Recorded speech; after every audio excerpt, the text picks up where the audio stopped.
Hello guys, எல்லாம் எப்படி இருக்கிறீங்க? இன்றைக்கி நம்ம ரொம்ப சிம்பிளான ஒரு கேக் ரெசிபி தான் பார்க்க போகிறோம்.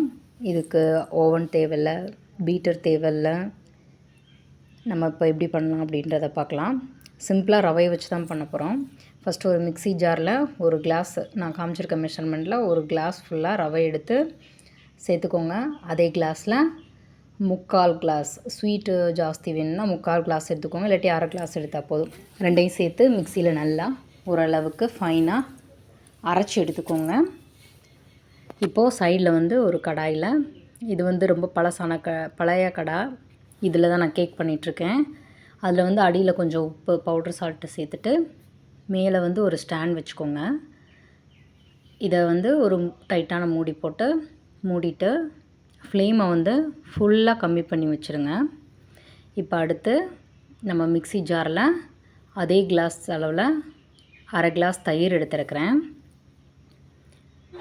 அடுத்து 1/4 கிளாஸ் அல்லது கொஞ்சம் கூடுதலாக எண்ணெய் எடுத்துக்கிறணும். இது கேக் ரொம்ப சாஃப்டாக கொடுக்கும். எனக்கு இதுவே மிக்ஸிங்க்கு கரெக்டாக இருந்துச்சு.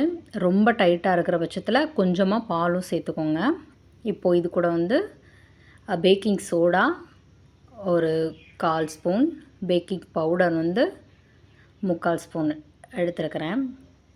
சின்ன ஸ்பூன் அளவில் கொஞ்சமாக வெண்ணிலா எசன்ஸ் ஃப்ளேவருக்காக. இப்போ இதெல்லாம் சேர்த்து நல்லா பேஸ்ட் மாதிரி அரைச்சி எடுத்துக்கிறணும்.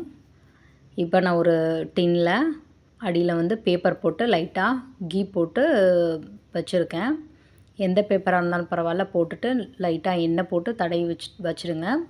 இப்போ இது ஃபுல்லாக ஊற்றக்கூடாது, 3/4 பங்கு ஊற்றிட்டு கீழே 2-3 தடவை டப்னு அடிச்சிங்கன்னா அந்த ஏர் பபிள்ஸ் ரிலீஸ் ஆகிடும். இப்போ நம்ம அந்த ஸ்டாண்ட்குள்ளே எடுத்து வச்சுட்டு நம்ம இப்போது இது என்கிட்ட இருந்துச்சு டூட்டி ஃப்ரூட்டி. உங்கள்கிட்ட ட்ரை ஃப்ரூட் இருந்துச்சுன்னா நீங்கள் அதையும் சேர்த்துக்கலாம். போட்டுட்டு நல்லா மிக்ஸ் பண்ணி விட்ருங்க.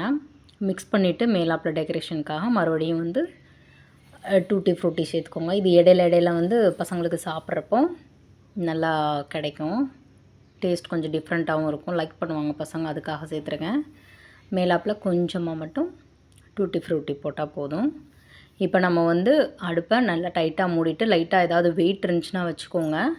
வச்சுட்டு அதே ஃப்ளேமில் கொஞ்சம் கூடுதலாக மட்டும் வச்சுட்டு ஒரு 30 to 35 மினிட்ஸில் ரெடி ஆகிடும்.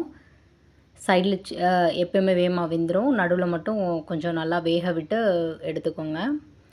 இப்போது நல்லா அந்த பேப்பர்லாம் நல்லா ரிலீஸ் ஆகி வந்துடும். நல்லா ஆற விட்டதுக்கப்புறமா கேக்கை கட் பண்ணுங்கள். நான் பசங்களை டியூஷனுக்கு வச்சு அனுப்புகிறன்றக்காக ஓரளவு சூடுலேயே கட் பண்ணிட்டேன்.